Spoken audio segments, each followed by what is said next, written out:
Hey everybody, it's Master Gallengeist here, bringing you my review of the latest episode of Outlander Pharos. And this was a weird one. This is the next to last episode for the series, and I feel like we are getting closings out of certain kind of character arcs. This felt like the closing out of John, maybe William to a certain degree. I mean, we really didn't see much of Ian or Buckley or anything like that in this episode. We did see Davy, because, I mean, they used a baby for a little bit for, like, Augie, so gotta get some mileage out of that baby and start, like, getting through some other stuff. I almost was surprised that they didn't have Marcelly with, her kids or whatnot that she had through Fergus, so it's just, this was a very strange one, and especially the one leading up to the ending of this series. Now, I did look forward, and the series finale is like 90 minutes. Like, the time framing puts like an hour and 20 minutes. Of course, you factor in credits and stuff like that, so it's going to be a little bit longer than your normal episode, but not the beefy kind of one that you could probably expect if you wanted more to deal with the stuff that's kind of going on in this show. The things that were done here weren't necessarily bad, but when you put it in the broader context of it took us this long to get the understanding and information of what's going on with Richardson, what his goals were, and then how it was just summarily kind of like shunted down and pretty much wrapped up. Now, I understand you've got 2 episodes, so you don't really have that much of a choice if you're trying to figure out what to do with King's Mountain and everything, which was pretty much just led up to here. We don't get King's Mountain started, but we get that, okay, everything's going to go nutty on nutty day in the next one. So, John's kidnapped. We see that Richardson is attempting to pretty much blackmail Hal into giving the whole thing of supporting the war effort and continuing on instead of just letting the colonies go and do what they will. It's like, alright, cool. He's got all these people that have written letters pretty much attesting to the fact of John having intimate relations with them, even Percy, and I don't know what they were truly attempting to do, because it seemed like Percy was like a backroom dealer kind of shit, and he just gets like one-upped by Richardson like ain't nobody's business. His only job was like to ascertain what was kind of going on with him and where he was. And I don't know if this throws a wrench into Marcelly and her whole bit for the Comte kind of thing, because hopefully that happened beforehand, because Percy does not survive this episode with everything that kind of goes on. We see that John's trying to figure out what's going on, telling him to go pretty much fuck off. He's not gonna fucking do that. He's like, then you'll fucking be like executed for sodomy. Whatever. That scandal then fucks over Hal, and I achieve my objective anyway. It's like, alright, what the fuck's kind of going on here? And the thing is, it almost kind of comes off as we get later into the episode that they're trying to kind of balance out this dude and be like, oh, they're trying to humanize and rationalize what he's kind of doing, which is still a kind of shit move. I pretty much put it down to pacing and execution of what's going on, because this has been condensed and like fillerized almost to such a degree of, I say fillerized, but the whole thing was, there's a whole lot of shit going on with Richardson that it was almost stuck in this loop of like, we still don't know what this dude's objective is, and it takes us until this next to last episode of the entire fucking series to get to it, and it's like, now, it doesn't mean that he's like, enter stage left. This is my entire objective. You don't have to fucking spell it out like that, but I mean, we've been dealing with him for like a couple seasons now.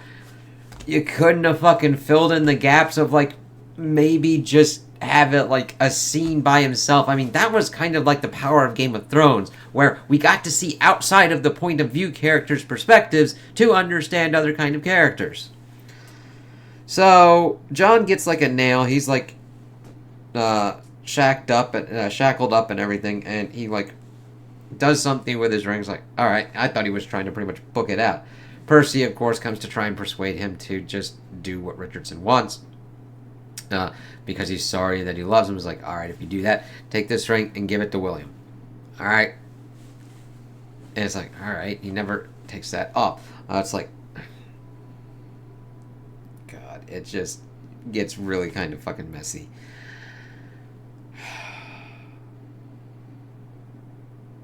Where was I kind of going with this? Alright, so that's kind of going on. We get a lot of condensed stuff that's happening within this because this whole thing needs to be wrapped up now. So they figure out that John has been kidnapped. It's been like 7 weeks to give us a time frame, whereas Amaranthus has pretty much been like, hey, this fucking dude came and left this and said he's got a message for you and all that kind of shit. It's like, alright, and of course they see what's kind of going on. William and Jamie go and pretty much have some father-son bonding up, threatening Percy of everything. He gives him the ring, and he had definitely he had written Pharos in it. This narrows everything down because he was talking about like a boathouse and everything. And the thing is, that's where I was kind of going. There aren't that many guards here, okay? There's like 2. And it's like they just condensed, like, listen, we don't really have that much time. Let's just throw 2 guards on here and call it a day and just kind of go on with them. Like, I mean, John's not a lightweight or anything, but, like, just 2 guards? Like, seriously? Like, you could probably get out of that pretty easily, but we got the plot that has to go rigmaroling around this kind of shit. So they pretty much are able to narrow it down to this kind of island, and it's pretty easy. We see that Richardson has gone fishing, so we get more father-son bonding as they essentially Rambo swim up under. They see the 2 guys, and they just take them out. We cut before anything kind of goes nutty or whatnot, so they don't have to deal with like the effects of like blood, guts, and gore kind of going on. But then they get in there. We see a bearded John. We get a nice hug between William and him, and it's like, all right, let's get fucking out of here. We see that Richardson's kind of going back after his fishing expedition. Claire's like, fuck you, motherfucker, and pretty much trains a pistol on him and is like, what the fuck are you doing here? Probably came alone? Why the fuck would I do that? It's like, no, I got peeps. So they get back in there. It's like, I guess we just had these. So they pretty much go to kind of scout out to see if there's any more guards or anything in the area. Mainly John, William, and Jamie. And then we get the plot dump of what's kind of going on. He is attempting to pretty much keep the American colonies within the British Empire because of the British Empire abolishing slavery earlier than America. And especially because of America's founding with how slavery has affected it and became a giant contentious and controversial issue of what's kind of going on, because he's appealing to her on that. And throughout this, we find out that he is a time traveler as well. It's like, oh, okay, and he's attempting to do this because of like his great-great-great-grandmother and all that was a slave and bore a kid through her master and all that. It's like, okay, so that's, and it's not completely bad, but it's just like, wow, this is really almost too little too late as they're kind of fighting on with this. I do like that Claire talks to him about Culloden and everything, and them attempting to do this in Alamance, and all this shit that, like, just continues to happen.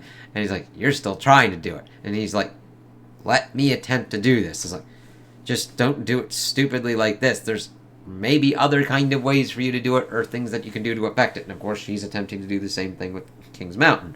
So Claire stupidly lets him go. However, that stupidity is pretty much rectified. Not really even brought up again, because John pretty much shoots him in the fucking head, like dead eye fucking shot. I mean, the dude was like in perfect kind of range, where it's like, goddamn, right in the fucking forehead. It's like, yeah. And then Claire is ruminating on like history writing itself and fixing any kind of inconsistency that would pop up. I'm like, oh, okay, this fucker was dead anyway. Nobody asks her why she was doing this. Nobody lays out the whole time traveling aspect. William is still ignorant of this at this point. It's just like, this is now a pivotal part of his story, but hey, how about we not talk about this? Alright, so we get John back into his house. We see that Jamie then forgives him, and John's like, you treated me like shit. Fuck you, asshole. No, I'm paraphrasing, but he's like, fuck fuck you, asshole. And I swear to God, Claire's almost like trying not to laugh, of like, pride goeth before fall. And then Jamie goes in and gives an actual accurate apology because of everything that John has done for Jamie. Like, he's like, how do I explain this? Yeah, I understand it feeling kind of weird that they were fucking each other and thinking of you and reaching for you. However, this man has done an inordinate amount of shit for you over both of your lives, where it's not even like counting up of friendship of everything like that. It's like, listen, I'm just a little bit ugged that you fucked each other and thought of me. It's just kind of weird, alright? It's like, fine. Let's talk this out and get this weirdness out. Otherwise, what the fuck else is the friendship? The dude fucking raised William, and it's really kind of funny because William then pops up and has a conversation with Claire. It's like, this is kind of fucking weird that both my fathers are in there. I don't think I'll ever get used to that. And then it's funny that Claire lays out, Brianna had two fathers. I don't know if she told you. Yeah, she did. I technically had two fathers. And pretty much going on, they're like, yeah, everybody in this series pretty much has like two fathers. It's takes a village, man. You're alright. I mean, you kind of get in your own way in your own ass certain times, but I mean, you're not a complete asshole, so. And so it was an interesting and kind of cool conversation to kind of get on with that, as then John pretty much lays out all this stuff, and Jamie's like, yeah, mm-hmm.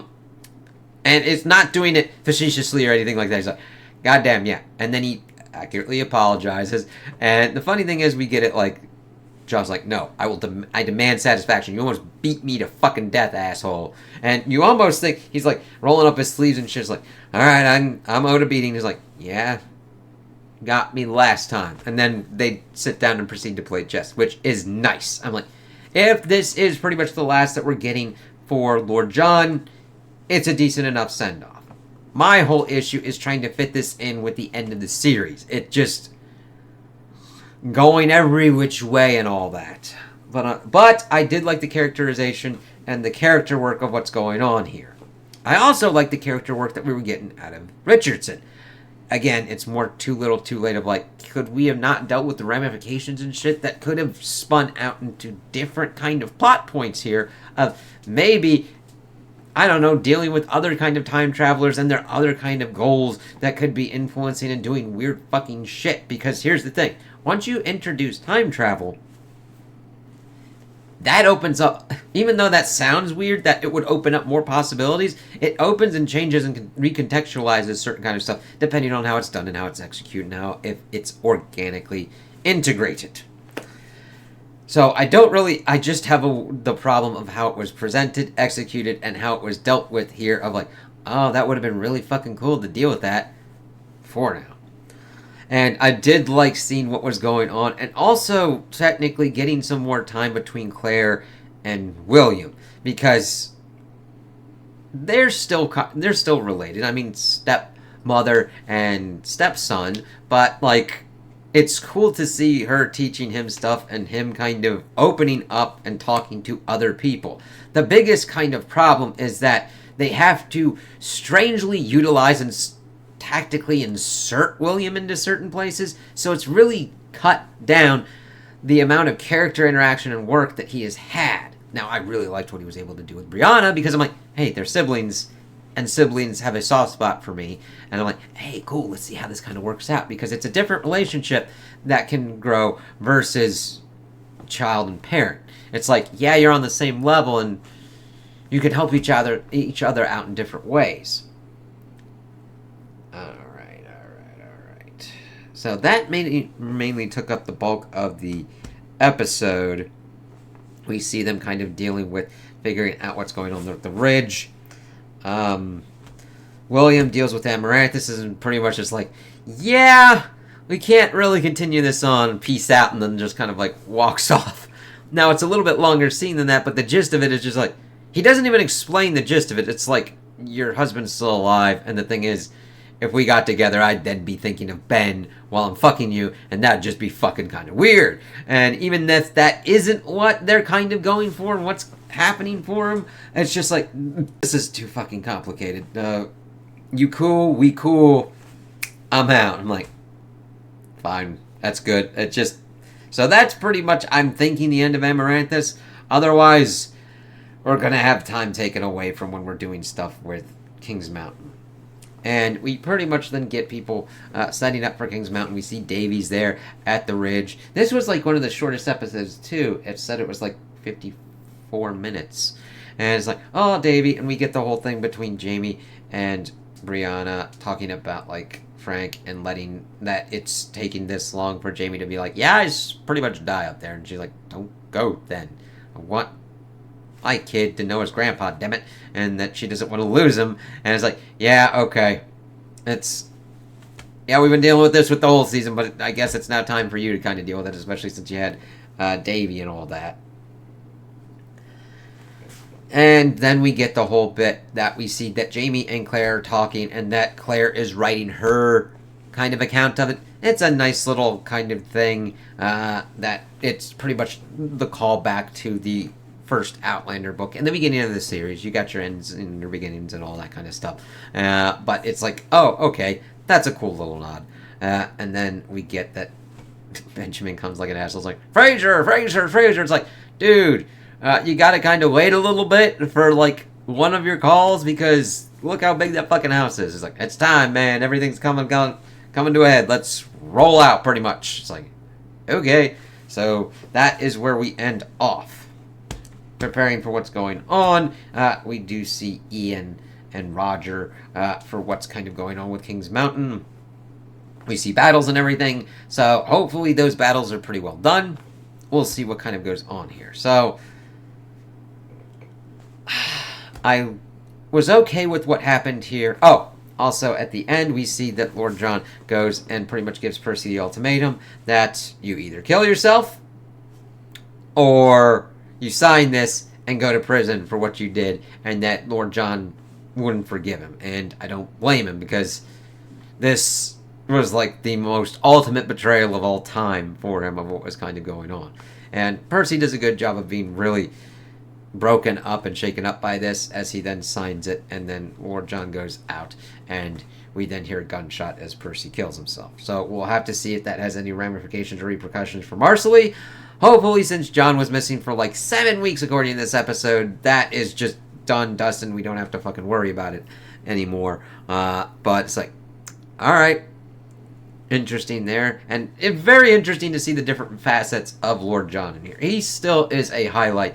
When he is, like, the content is usually very good for what John does. And the actor fucking nails that shit like ain't nobody's business. I do not know why they didn't give more kind of time and resources to this kind of franchise, because a Lord John series probably would have done very well and kind of offloaded certain kind of problems that we have for this. We could then have had crossover episodes and had Lord John and William stuff being dealt with, and then having certain, like, Outlander episodes being more kind of centered on it as their conflict is done, and has more kind of a centered interest on Jamie and Claire. And then maybe have Jamie and Claire or Roger and Bree pop up over in the Lord John series.